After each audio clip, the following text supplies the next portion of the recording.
Hey everybody, how you doing today? Kerry Pope. Hope you're having a wonderful Wednesday. It's rain this morning, but man, it's beautiful outside now, and I'm just excited to be able to come and speak with you on a subject that is dear to my heart.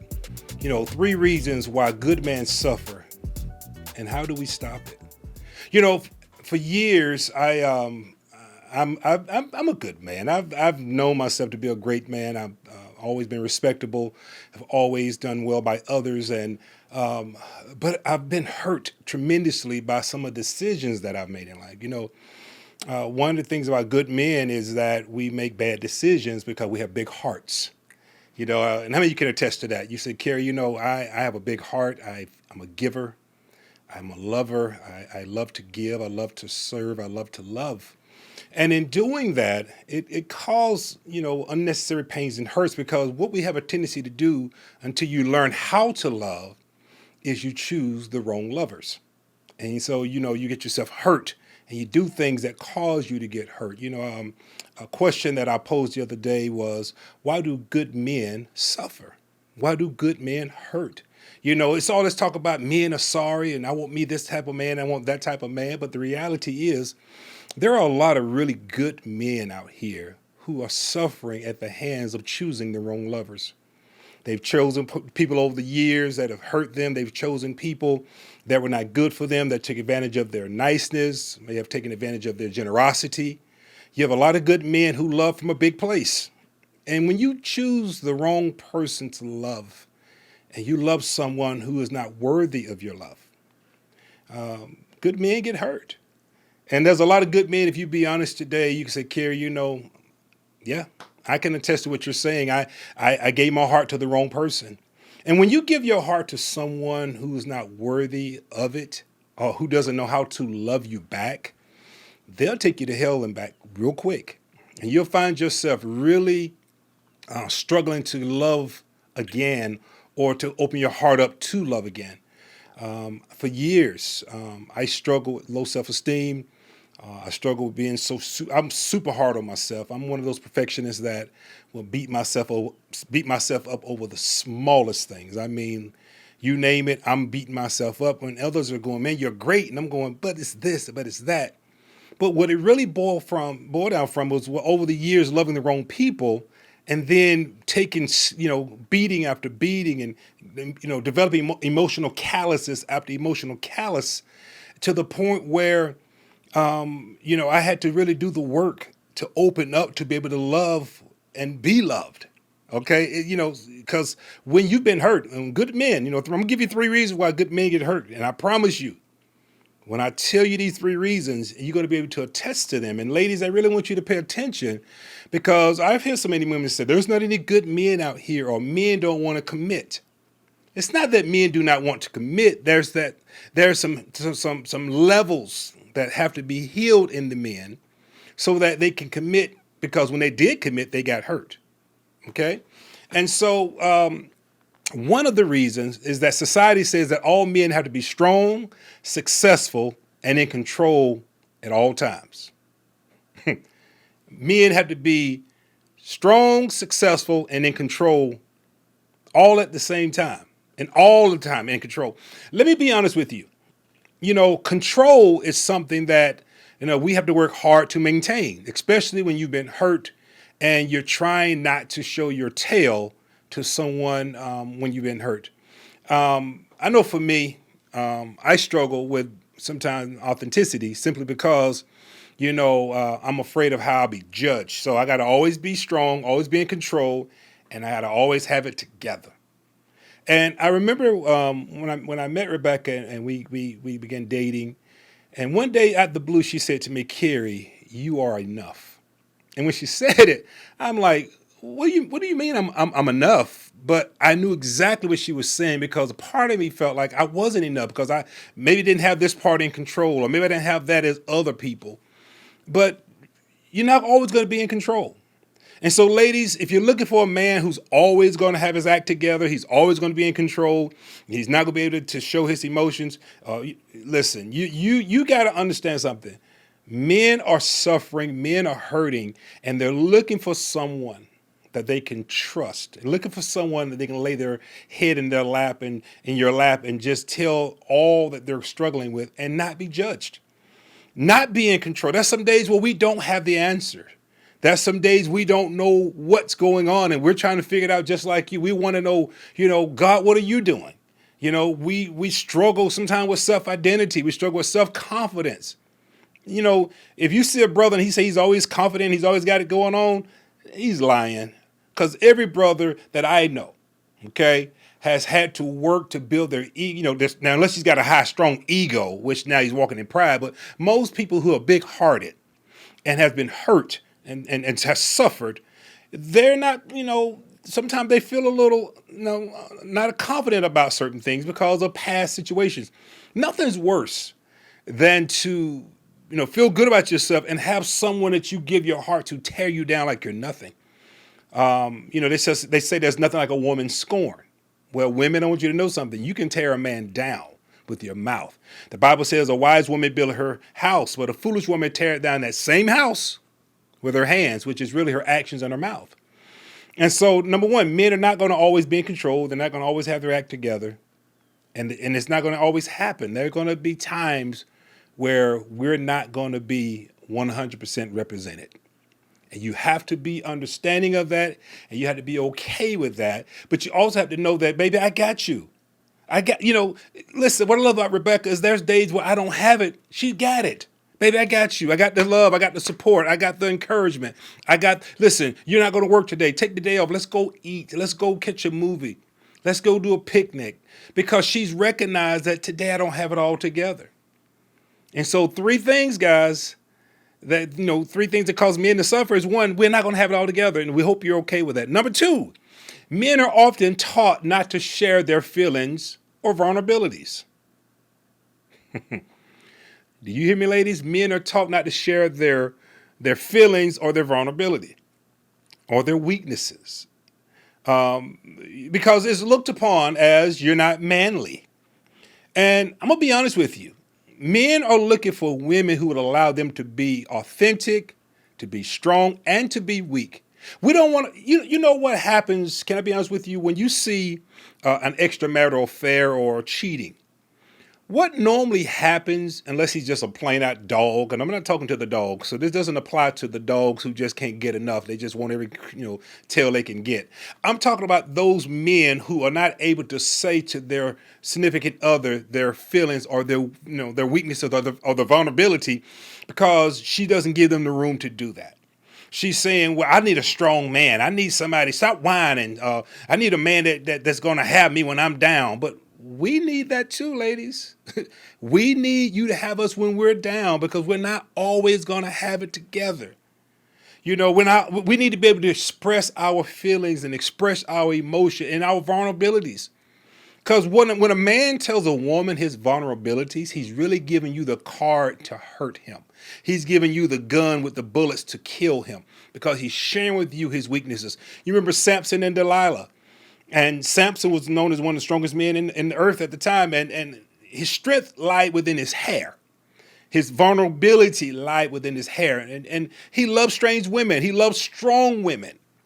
And most men who get hurt, they love strong women. They love women that have their own. And they love women that are about their business. But what happens a lot of time, ladies, and I want you to hear me, a man also wants you to be able to be still loving, cherishing, and be able to have some compassion.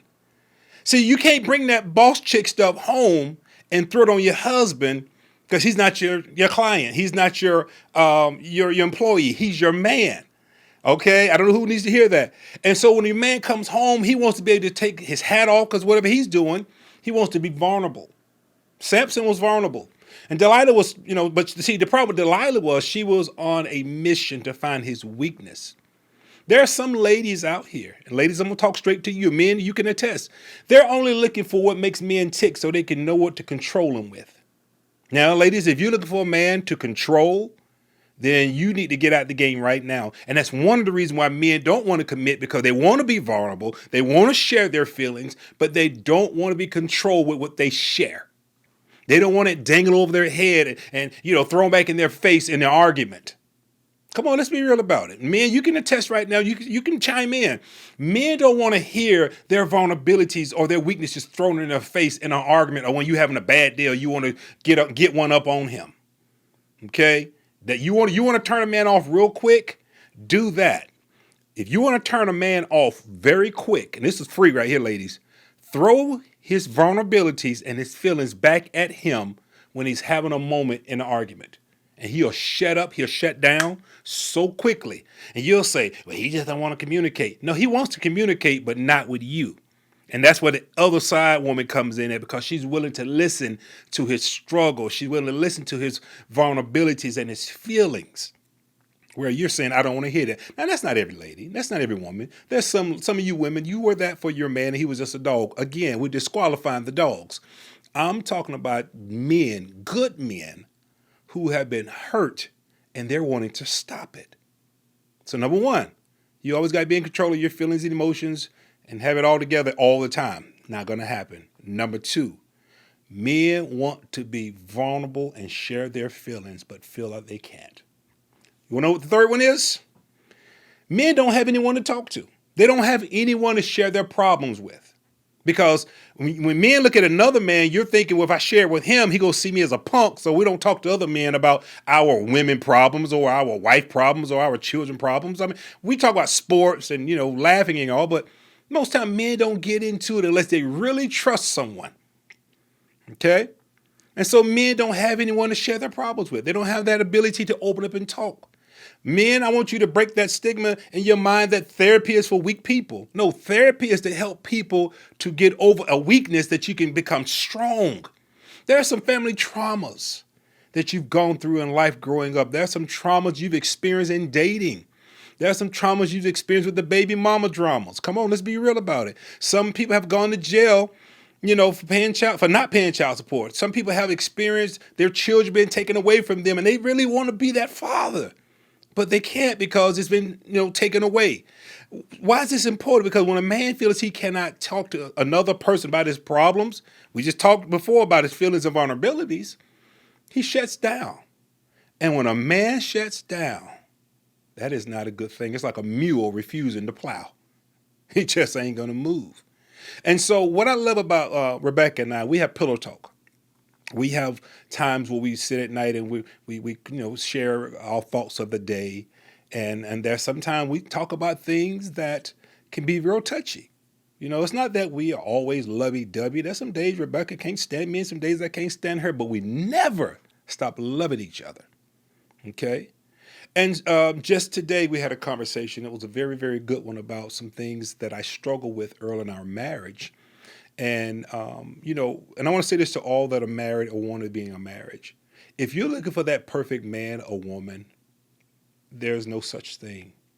Even as great as Rebecca is, she has her issues. Even as great as I am, I have my issues. We have issues that we have grown through together, not me working and she's not working, or she's working and I'm not working, but we both go to therapy. We both are able to talk to each other.